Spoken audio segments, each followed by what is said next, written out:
This podcast is sponsored by Talkspace. You know when you're really stressed or not feeling so great about your life or about yourself? Talking to someone who understands can really help. But who is that person? How do you find them? Where do you even start? Talkspace. Talkspace makes it easy to get the support you need. With Talkspace, you can go online, answer a few questions about your preferences, and be matched with a therapist. And because you'll meet your therapist online, you don't have to take time off work or arrange childcare. You'll meet on your schedule, wherever you feel most at ease. If you're depressed, stressed, struggling with a relationship, or if you want some counseling for you and your partner, or just need a little extra one-on-one support, Talkspace is here for you. Plus, Talkspace works with most major insurers, and most insured members have a $0 copay. No insurance? No problem. Now get $80 off of your first month with promo code SPACE80 when you go to Talkspace.com. Match with a licensed therapist today at Talkspace.com. Save $80 with code SPACE80 at Talkspace.com.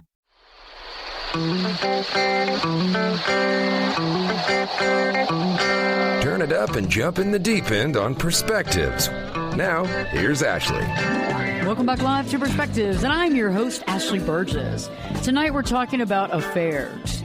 We're talking about what types of affairs you can have and what kind of affairs people actually partake in. You know, I think it's interesting because a lot of people like to lump every affair under the word affair. Like there's no difference. Like there's no other reason why people have affairs. Like it's all one thing, all lumped up together in one word. And I disagree because I don't think that every affair is simply an affair. I think that every affair has a different category. And I think there are 4 main types of affairs that people have. 4 different affair categories, you might say, that we need to sit there and think about, because when we're talking about affairs and we wonder why people have affairs and we get into the nitty-gritty of it all, we have to honestly understand the different types of affairs. What comes with each one, how each one begins, how they usually end, and why that is. Because I think each affair has certain characteristics that are personal to itself. And I want to explore that tonight with you. Because I think that we always have this mystery, this veil, you might say, that covers the idea of where we're coming from or why an affair exists or why this is that or why people act this way. But that's because there's 4 specific different categories. You know, the first one I like to talk about tonight is the it's only sex affair. You know, I think this one's interesting because it begins with being based only on sex. You know, think about it. An affair that's purely sex, no more, no less, and that's the basis of this affair. Now, let's talk about this a little bit more because I think it's interesting when people base a relationship of any sort on one thing. What happens? Think about it. Does it stay that way? Does it change? Does it morph? Does it seem to pick up speed and add different categories and molecular structures to it based upon the fact of this original want, this original desire called sex? You know, and I think it's interesting because a lot of people get into affairs that it's only sex driven, but things change.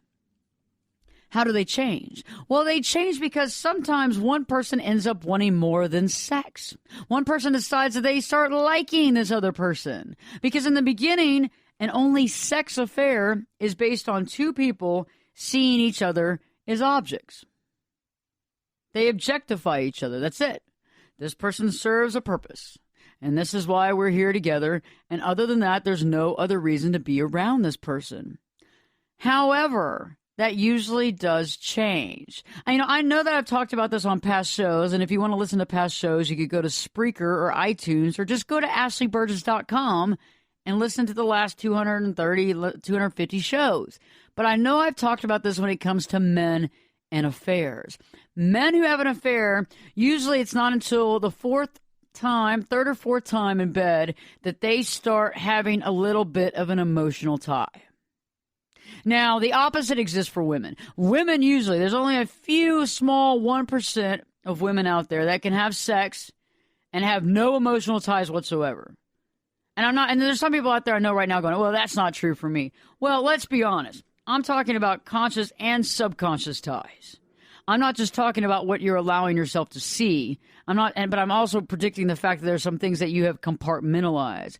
But most women have emotional ties when they have sex. It's just the way it is. And for all those men listening tonight, if you don't know this by now, then know it. Because the last thing you want to be doing is having sex for sex sakes with somebody that's not in a relationship, not married, and somebody that might come back at you and want to have a full-on relationship. It takes two different people to tango with the sex-only affair. And one thing is that one person's always going to get hurt. For the most part. There's a 1% chance, an outside chance, that you could be those people that can have sex with somebody for years on end, an only sex affair, and it works. But it's rare. And the reason why it's rare is because people develop emotional attachments. As well as you have to understand, where is each person coming from? What is their lifestyle? What are they doing? So let's come up with a couple of examples here to put it all in perspective. It's an only sex affair. So this is our category 1. Female and male meet each other at work. Okay? They meet each other at work. They connect immediately, and they're immediately having sex. What happens? That can continue a little bit, but eventually one person's going to probably want more. The only way that something like that could work is if both people were in a relationship where they were happy together with somebody else. Because eventually, if one person's in a relationship and the other person's not, and they're both having this affair together, this sex-only affair, something's going to give. One person's going to feel used and duped because they're not with that other person. It's just the way life is that when you're having sex with somebody, especially females, when they're having sex with somebody, they want to know where that person is. They want to know what that person's doing. They want to have a tab on them. They want to have a finger on the pulse type thing, you might say. Men are a little normally different. They can compartmentalize a little more, have a little more action in the scene, be able to dissolve a situation pretty quick without having emotional strain. But women are a different breed. Women have a tendency of connecting immediately when sex is involved. It's hard not to for women because women, they feel, they're more emotionally in tune. I think men that are emotionally in tune, more emotionally in tune, have a tendency of having more emotions, feeling more. It's harder, more difficult for them to go outside of relationships and have just freewheeling sex. I mean, sex to me usually is strings attached. I mean, I just don't see how the sex-only affair can work, because that would mean that there is absolutely no strings attached. You go into it, you have sex, you leave. Does that ever work? Think about it. In your lifetime, have you ever had sex with somebody and there was no strings attached? Okay, so you're talking about possibly a one-night stand. Okay, so let's look at the one-night stand. That's definitely not an affair. One-night stand is a one-time thing. It happened. You got drunk at the company Christmas party and you ended up having sex with a guy in the mailroom. Think about it. But on the flip side, an only sex affair begins with the fact that both people are looking outside of their relationships, or both people are looking, generally, single for sex. And if both people are single, that only sex affair could maybe turn into a possible relationship. Think about it. I have clients that come into my office all the time that go on Tinder to meet people. And I actually have 3 particular clients right now that are setting up their dates for marriage, and they met on Tinder. They met on Tinder based on the whole fact that they were just meeting to have sex. And that sex meeting turned into a relationship. Now, I'm not just telling you that Tinder is all about sex, but to me, if you're only swiping a certain direction based on how hot somebody is in a picture, I think that's based on sex appeal. I think you'd have to say that that's true. Because if you're looking at just one picture, not reading anything, and have no background on the person, you're judging a book by its specific one-picture cover that may or may not be a good picture, that may or may not be recent. And you're making a decision based on your eyes and what you see. And to me, that almost sounds like a strip club. I mean, when you go into a strip club, you don't sit there and look at the women and go, okay, hey, could I get a bio of everything that you've done in your life, your educational background, the things you like? Do you have any dogs, and what are their names? And what do you love to do? And what do you want to see for the world in general? Do you love world peace? Are you into that? I mean, really, give me the scoop on you. I want to know the scoop of Fantasia. Is that your real name? Think about it. I mean, when it's just for the sex, you're not thinking about all that stuff. But what eventually happens? If you start having feelings for that person, You want the backstory. You want more. You want to know more because guess what? You're more connected. You're more involved. You have more at stake. You know, it's interesting how things become because I just don't think that in general anybody can have an only sex affair. The only thing that I've ever seen that worked is when there's two married couples, two married people go outside of their marriage and they know someone and they meet and they have sex, but that's normally based on some sort of already acknowledged friendship. Usually the sex affair is based on the way that two people look, coming together to have sex, and either that ends up ending quite soon, because normally these things started very quickly. They fizzle out as quickly as they started. I mean, think about it. When things enter your life very quickly, you have those people that are like movers and shakers, and Ashley, you got to do that. Ashley, you got to do that. Listen to me. And they're out just as fast as they came in. And that's the same for an all-sex affair. Usually it has a shelf life. However, that can change if one person develops emotions. Now, let's say one person develops an emotional connection and the other person doesn't. So then the other person that doesn't tries to cut off the relationship, the sex affair. When they try to cut it off, the person that has developed some emotional ties starts feeling used and abused. Now, they either go back and attack and get angry, or the silent treatment, or they never speak to that person again. Another example. Same only sex affair, but both people end up having some sort of emotional ties. They can either begin to grow the relationship and get to know each other from scratch because the only thing they know is about their bedtime situations. They only know about what they wear to bed and they know how they look naked, but they have no other idea of this person. So they have to get to know this person from the beginning to the end and decide if they like that person or not. They can be interesting. That can be an eye-opening experience.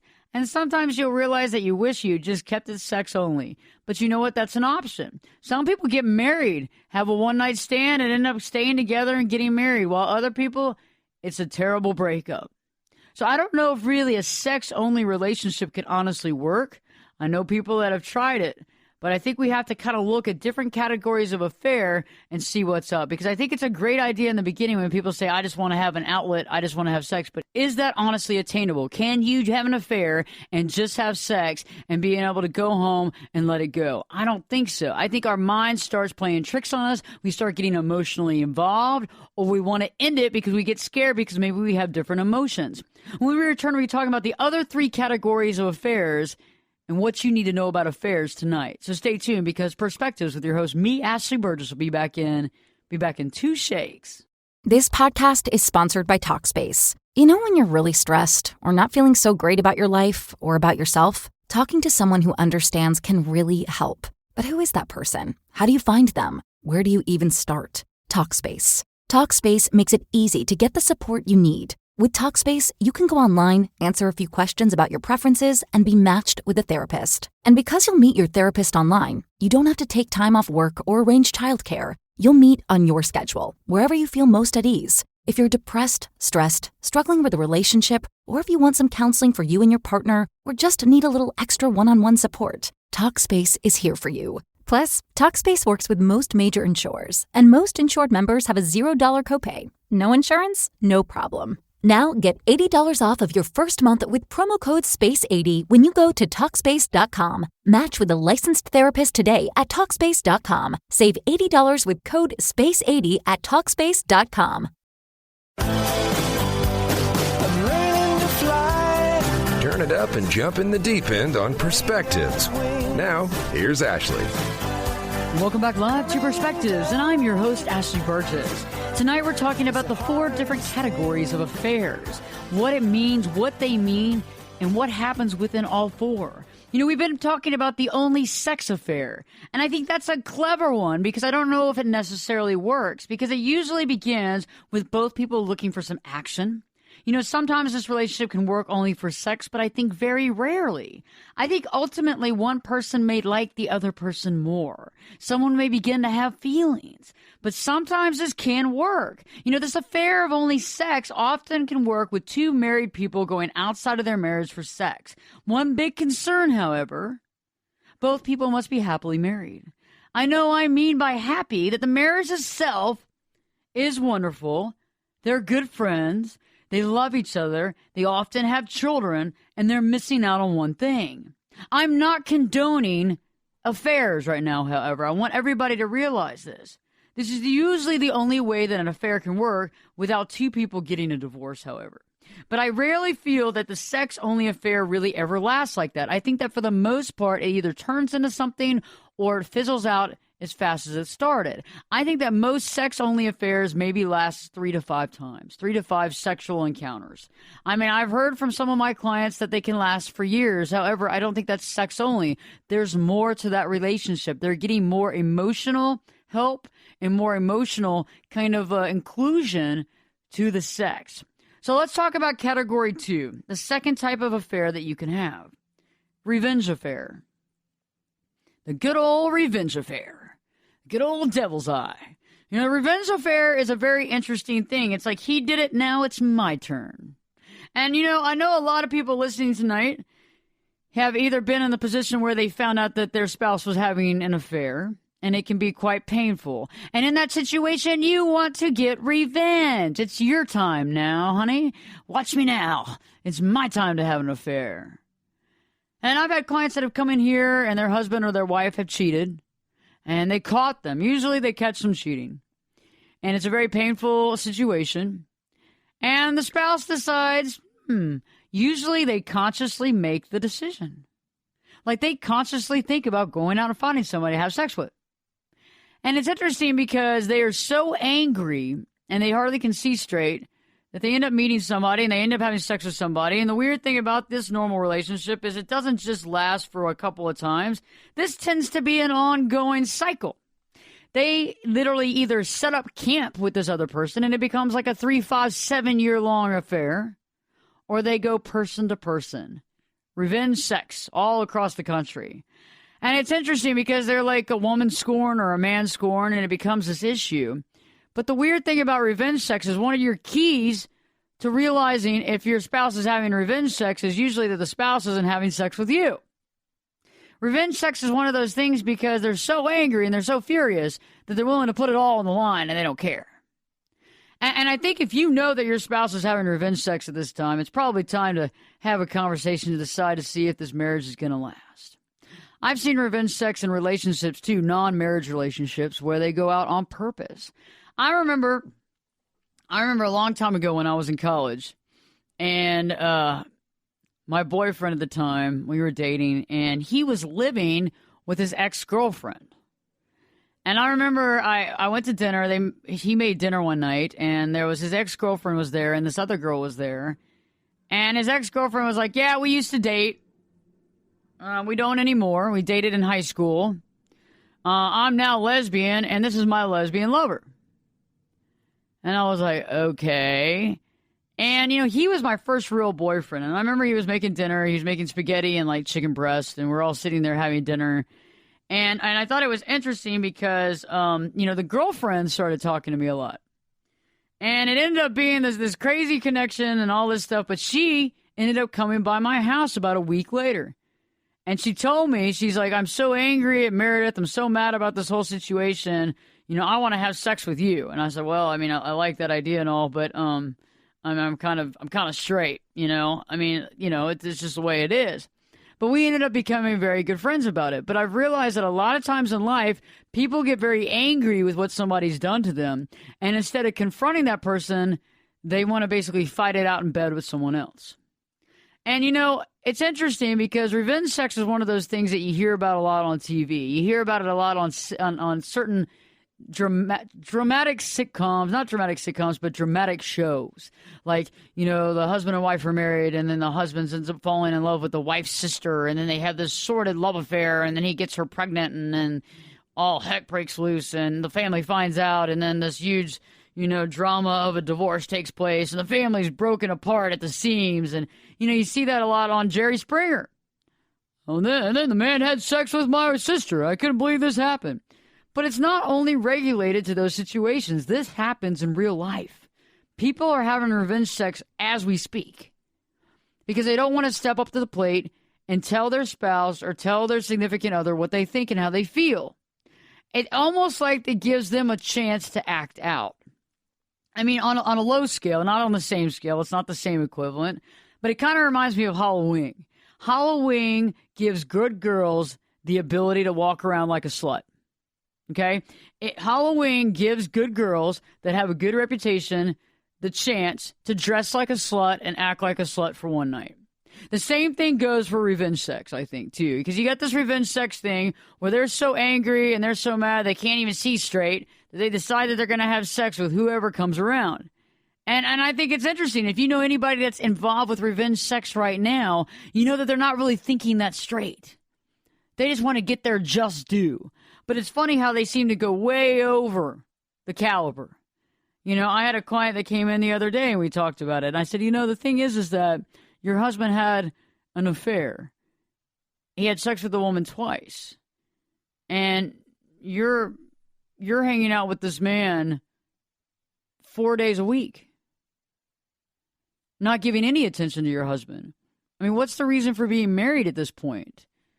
I mean, I think there comes a time when if you're having revenge on your spouse, it's time to step back and wonder and realize, is this a good marriage?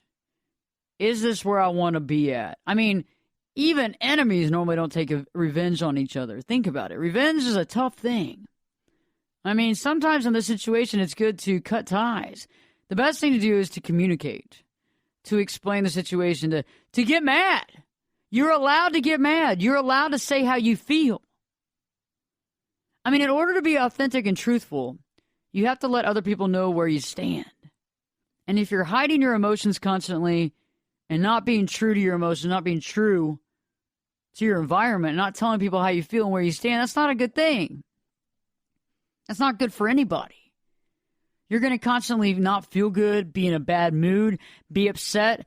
Your values, your life won't be actualized. You'll feel as though whatever you think doesn't matter. And there comes a time when somebody does something to you, let's say if somebody cheats on you, if your husband or your spouse or your wife cheats on you, or your girlfriend or boyfriend, step up to the plate and say how you feel. But I don't think revenge sex is it. I mean, I just don't think that revenge, any type of revenge is a good thing. And I think that when you base sex on revenge, it's like basing like sex with guns. Like it doesn't make any sense. I mean, sex is supposed to be about something, at least about some sort of like positive type thing, not about getting back at someone. And I think that anytime you're trying to get back at somebody, you're going to hurt somebody in the process. Think about it. Think about it. Getting back at somebody. You're going to hurt that person in the process. So the person that you pick to have sex with is going to get hurt in the process. Because eventually you're going to break it off. Eventually something's going to happen with the situation you're in right now. And I'll tell you one thing. One thing that I've learned from my treatment sessions with my clients, and one thing that I've learned from just living as long as I've lived, is that when somebody's married, and they've been married for a while, and they go outside of the marriage for sexual help, for sexual emotion, for sex, and for a relationship. When they go outside of the relationship, okay, usually in these situations, when somebody gets caught, it doesn't normally end well for the person that's having sex on the side with the married person.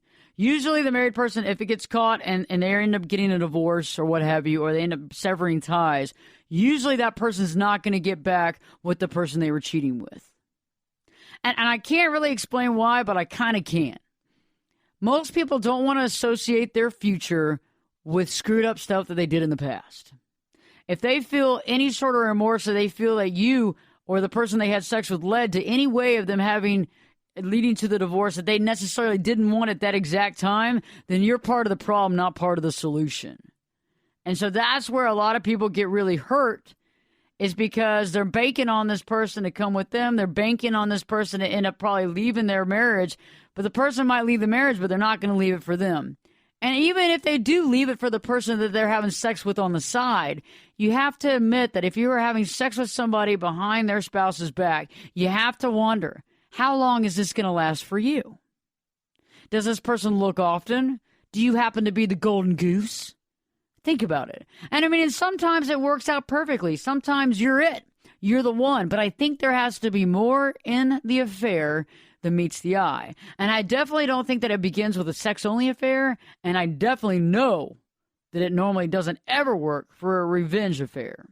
Stay tuned. We return to be talking about the two other categories of affairs, and we're going to be talking about It's a Family Affair. Family Affair is coming up next, so stay tuned because Perspectives with your host, me, Ashley Burgess.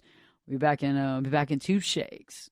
This podcast is sponsored by Talkspace. You know when you're really stressed or not feeling so great about your life or about yourself? Talking to someone who understands can really help. But who is that person? How do you find them? Where do you even start? Talkspace. Talkspace makes it easy to get the support you need. With Talkspace, you can go online, answer a few questions about your preferences, and be matched with a therapist. And because you'll meet your therapist online, you don't have to take time off work or arrange childcare. You'll meet on your schedule, wherever you feel most at ease. If you're depressed, stressed, struggling with a relationship, or if you want some counseling for you and your partner, or just need a little extra one-on-one support, Talkspace is here for you. Plus, Talkspace works with most major insurers, and most insured members have a $0 copay. No insurance? No problem. Now get $80 off of your first month with promo code SPACE80 when you go to Talkspace.com. Match with a licensed therapist today at Talkspace.com. Save $80 with code SPACE80 at Talkspace.com.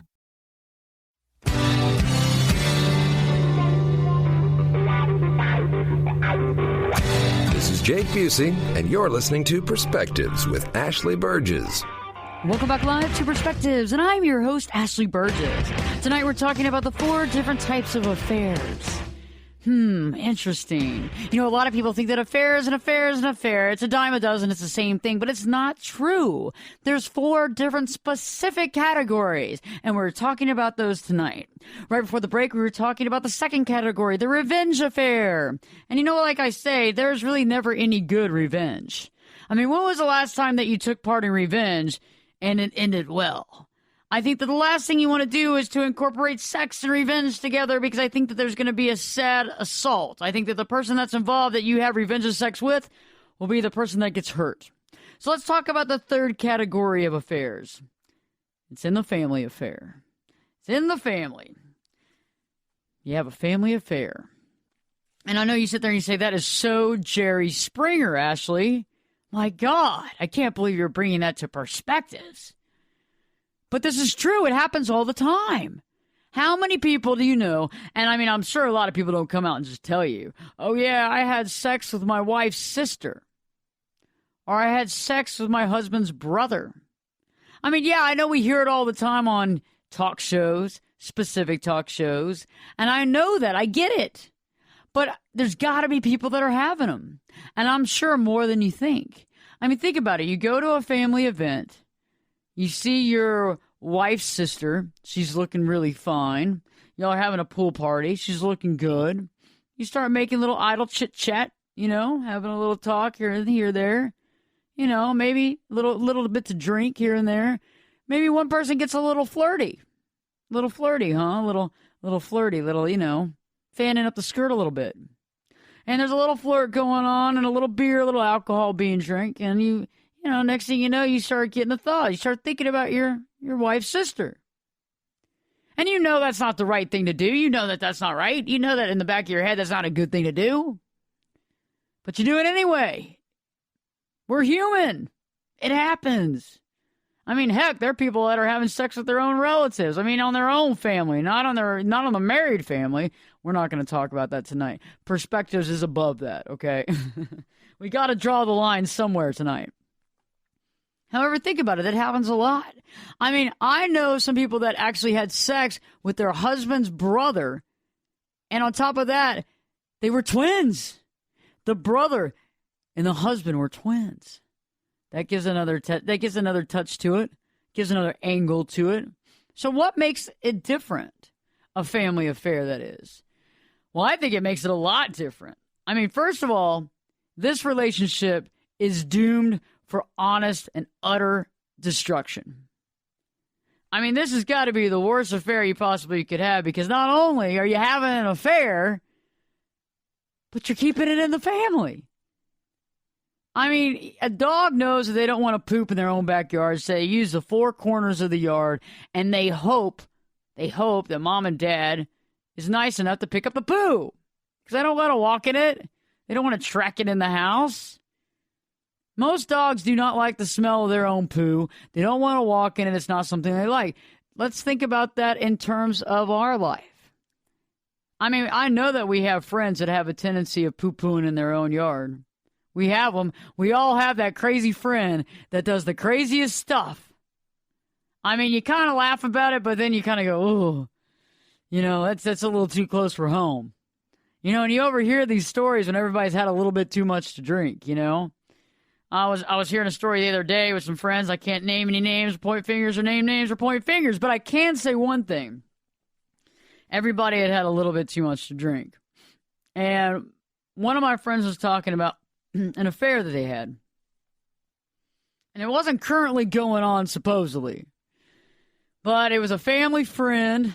It was his wife's good friend. His wife's really good friend. They actually hang out together and play a sport together. Won't go into all that. And he was having sex with her, having a relationship with her. Even when his wife was out of town, was having her over to the house. I was like, oh my God, what are you doing? This is crazy. This is like Dallas, like the TV show material. Okay? I mean, you might as well have her dress up in your wife's clothing. I mean, this is some crazy talk here. And that's why I think family affairs are so insane, because you're actually having sex inside the family. I mean, think about it. Having sex with your wife's sister or your husband's brother. Oh, my God. That has only got destruction written all over it. I mean, think about how angry and upset everybody's going to be. I don't care how much animal magnetism you have for Sally or for John. You got to get your head out of your butt. This is not a good idea, and it's definitely not a good look. I mean, you got to keep it together. Keep it together. Because I know that people find other people attractive, and I understand that that's part of life. That's part of where we're at. That's part of being human, is you look at other people and you go, well, yeah, but you don't have to try it on. I mean, there's a thing called window shopping. It's kind of effective.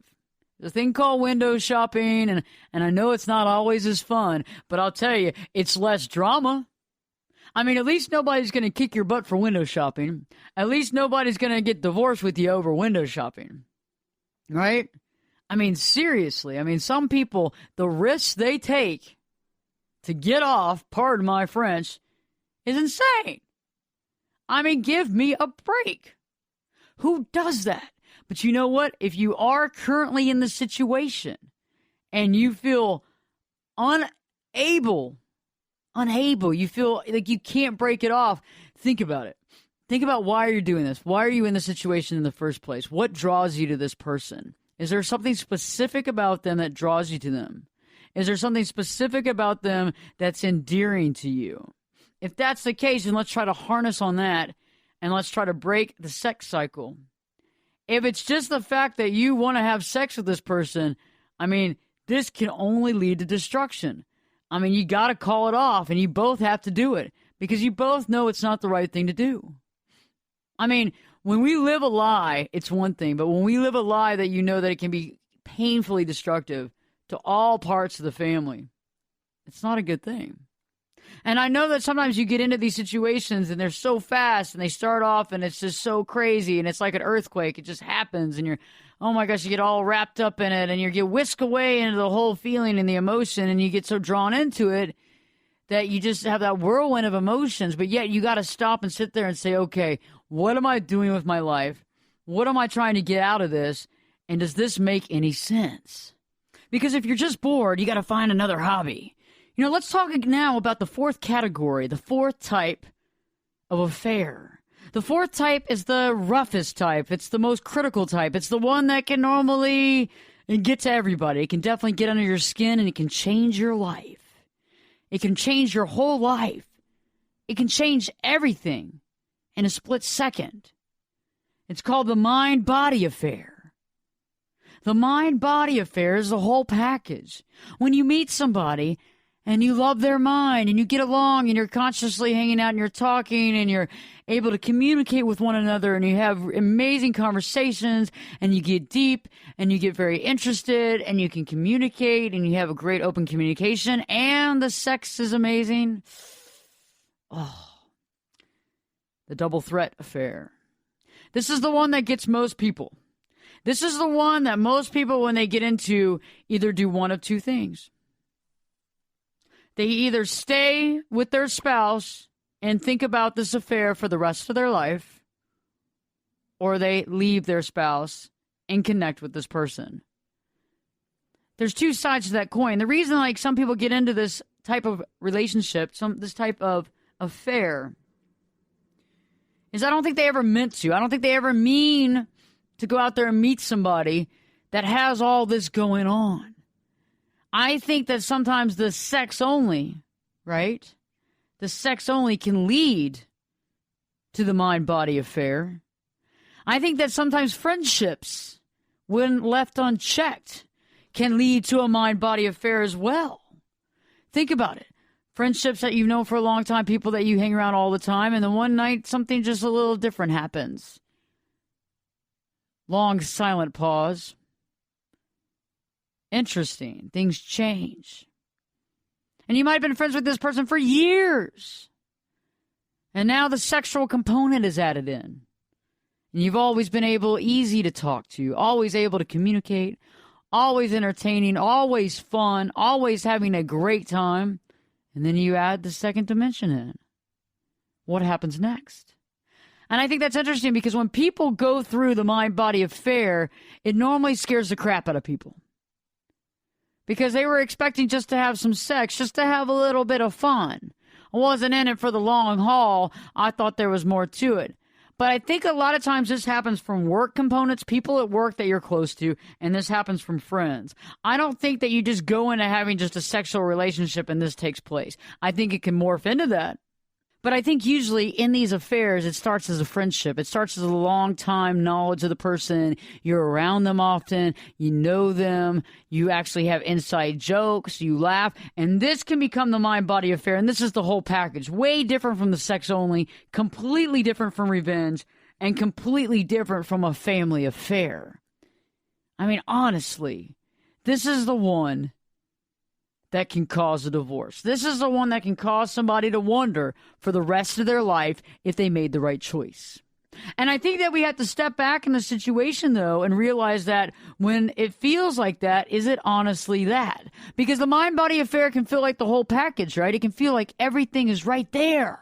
This is what I've been looking for. This is it. This is starstruck. This is soulmate.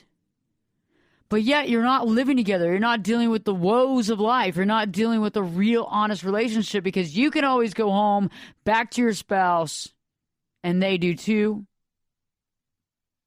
Think about it. Because it's kind of still in fairy tale. Because it's the best of the best of the best. You're not seeing anything else but the best of that person. And any relationship, when the best is always being shown, will always be good.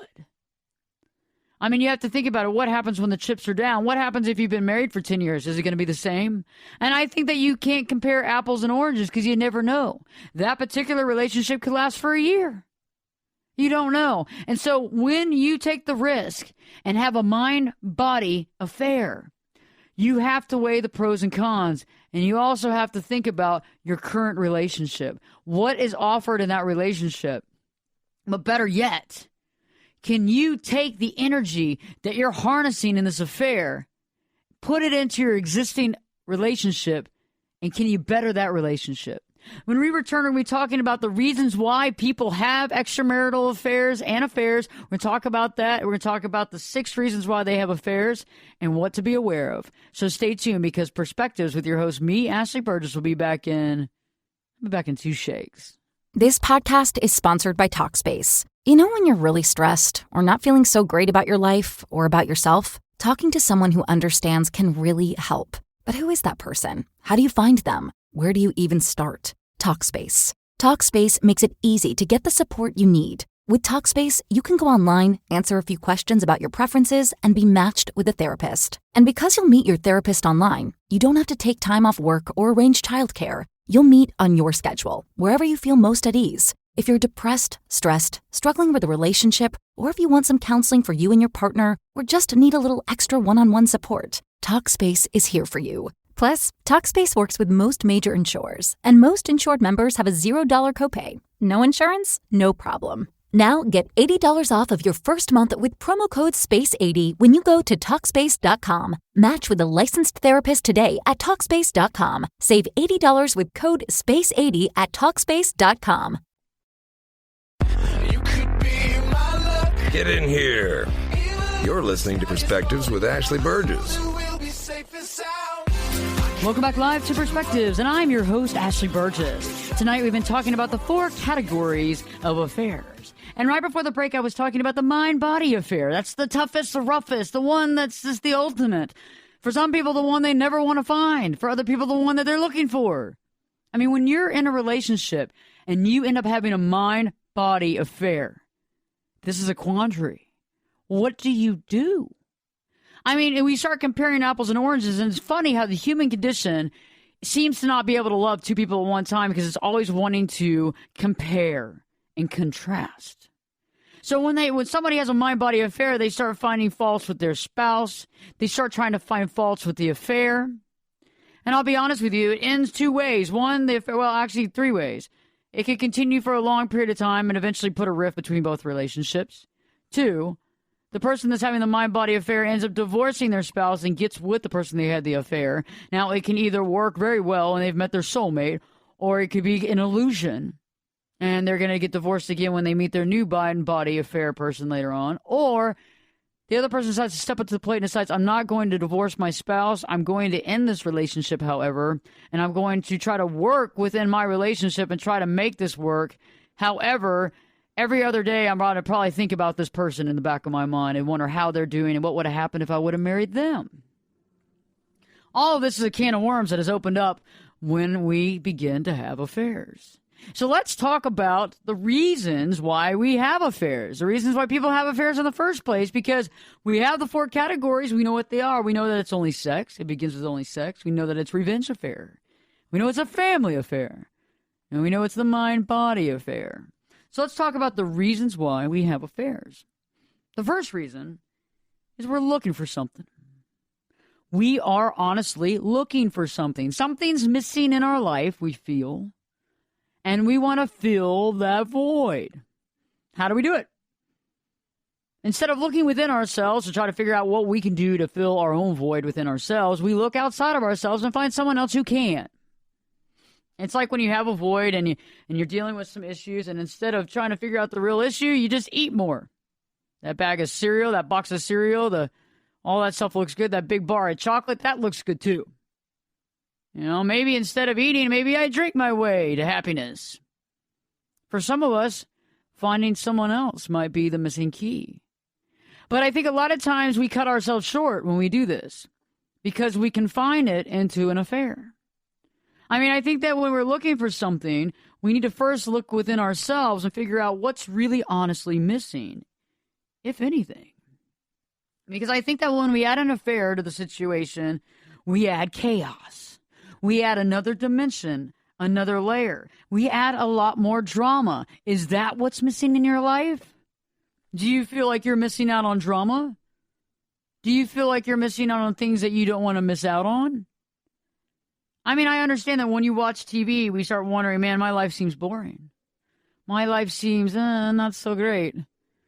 All these people seem to be having all this fun, flying around in private jets, having sex with all these random people. And am I going to have sex? Is this going to be the last person I ever have sex with? Am I doomed to this? Are all the good-looking years of my life going to be washed away with this marriage? And don't lie, a lot of you are out there thinking about this right now, because some people sit there and look and they go, I love my spouse, but really? Is this the last sex I'm going to have? I mean, they're great and all, but, variety is the spice of life. And I think we have to sit there and realize, what is it that's missing in your life? What is it that you feel is honestly missing in your life? And I think we need to capture that and realize that you might be able to find it, but you need to know where you're looking and what kind of stuff you're going to actually get into in the process. The second reason why people have affairs is for validation. People like to be validated. They like to be validated. They like to know that they're good, like things are good. They like to know that they're good people. They like to know that they're sexy, that they're attractive. They like to know that, somebody thinks they're attractive. They like to know that somebody's interested in them. And if they're not getting validation at home, that could be a clear sign of the reason why people have an affair.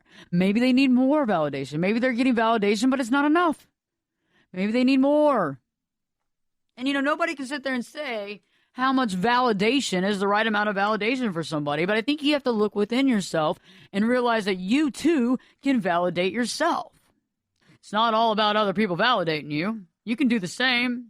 I mean, think about it. If you need validation constantly, do you need somebody patting you on the back, constantly telling you how great you are all the time?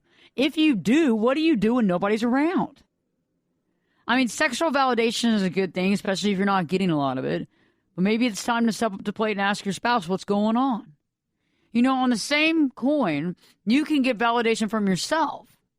I mean, I've found that a lot of my clients who look for validation outside of their marriage and sex have a tendency of getting down and depressed based on the fact that they thought that was going to make them validated and feel good about themselves when they actually feel more insecure and more vulnerable. People feel more vulnerable because they don't know how that other person's feeling. They don't know what the other person's thinking in their head. Do they still find me attractive? I haven't heard from them. What are they doing? Are they out with somebody else? And while they're with their spouse the whole time, they're wondering what's going on with the person they're having sex with on the side. Because their validator is not answering the phone. The validator's not around. So what do? You go find another person to validate you? I mean, come on. I mean, you want to be the town bicycle? What's happening? Point is that if you're looking for validation in sex, we need to sit there and figure out what's missing in your life. Because I think that it's pure self-validation. And I think it's being able to sit there and look at yourself and say, I'm a good person. I have strengths. I have things that other people, look up to me for. If you want more validation from your spouse, be honest.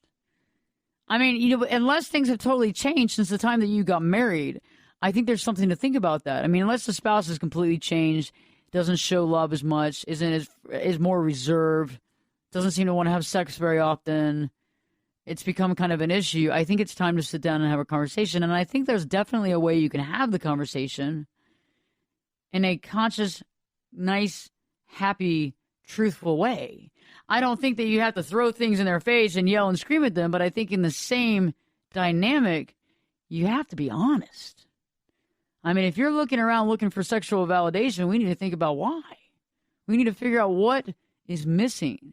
And if it's the sex or if it's the love, if you're not getting enough hugs, if you're not getting enough kisses, if nobody's holding your hand anymore at home, if you feel like you've taken second fiddle to the kids, it's time to bring it up. I mean, because I don't think that maybe you're in it alone. I think that maybe your spouse might feel a little bit of that too. And if they don't mind read. If you got kids, it's hard enough to have a clear thought, much less to mind read what the other person's thinking. The next reason why people have affairs, boredom, pure boredom. I'm bored, therefore I'm going to sabotage my life. Nobody actually says that, but that's kind of what they do. I'm going to put a monkey wrench in everything that's going on. I'm going to make my life super, super, super difficult. And I'm going to see if I don't drown. Anybody out there had an affair recently? You know how hard it is to keep an affair and a marriage at the same time? Wow. It's a second job.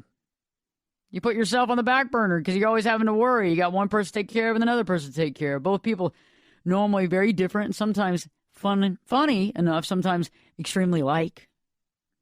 And there you are running from place to place hoping that you can keep up and in the process having no time for yourself.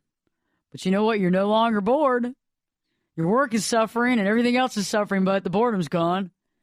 I mean, to me, I'd rather be a little bored than blow up my whole life. And I've seen people just literally combust because they didn't want to be bored, because they wanted more entertainment, because they wanted life to be more interesting.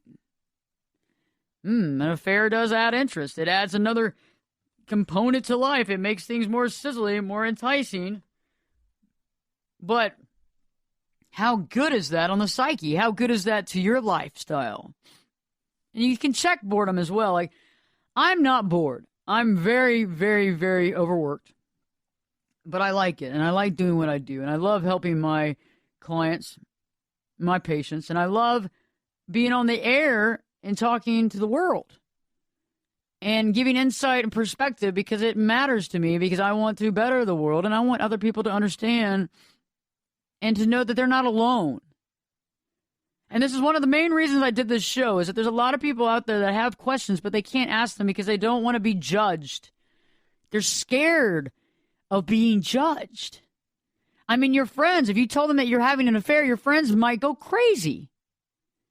They might start making judgment calls on you, maybe not to your face, but maybe behind your back. They might start treating you differently. This show talks about the things that we don't talk about with our friends, with anyone. And that's why I wanted to do this show on the 4 types of affairs and the reasons why we have affairs, because you need to know that you're not alone. Things happen. You're not a bad person because you had an affair. You're not going to hell. However, we got to get it right. And in order to be authentic, you got to figure out who you are, get your values straight, and also figure out your life a little better. So we're looking for something. We need validation. We're bored. The other option, the number 4 reason why people have affairs. Number 4, the grass seems greener over there. When we look at people and we wonder, I wonder what a relationship would be like with them. I wonder if I just sabotage myself. I wonder if my marriage is totally screwed up. Maybe that person would be awesome to hang out with. You start hanging out with them. How's the sex? Is the grass really greener? Probably not. Now you just have another slew of issues that you didn't have before. Or you have the same slew of issues, but now you have 2 sets of issues with 2 different women, or 2 sets of issues with 2 different men. So now you just maximized your issue base. Interesting. The benefits go down and the costs go up. But a lot of times that's because we're human. We want to know, did I choose wisely?